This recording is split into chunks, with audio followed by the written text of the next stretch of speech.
expressed is epigenetics. Now, don't run out of the room. I'm not an epigenetic, but let me just. The reason why I want to talk about this is because it fits with mindfulness. Okay, I'm not just here. There's a reason. So, does anyone know that they map the human genes? Is anyone aware that they map the whole human genome? Is anyone aware that they were going to? No, I don't know, about 1997 they were doing, they were mapping it. They said it would cure all diseases, everything, with medications everywhere. Thanks. A lot of people have heard the beginning, not the ending though. Okay, the drug companies were involved, and I would suspect because they thought there would be a medication for each particular gene that we've got. They've done some pre-stuff on it, and they've done it on basically like a thing called, it wasn't a worm, but it was like a worm, and it had, I should have wrote all this down, it had, I've got all the numbers but they're difficult to remember, but just say it had 1,400 genes. They thought, oh, we're going to have millions. Millions of genes, millions. Okay?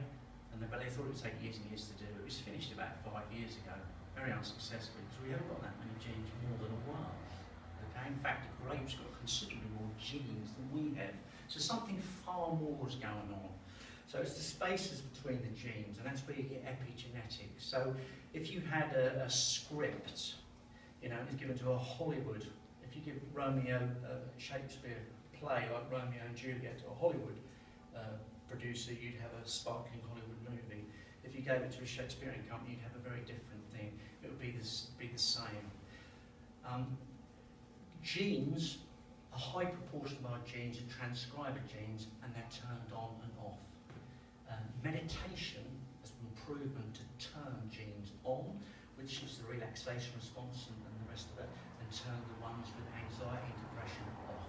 Genes need to be expressed, and that to me is more, you know, that's kind of being further explored. But I think it's huge. Yeah.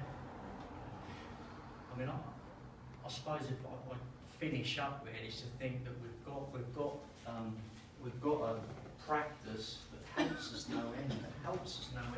If we could do it, I think it should be like flossing in the morning. I think we should all do a spot of meditation to preparing us for the day. I think it's extremely important for our well-being. One thing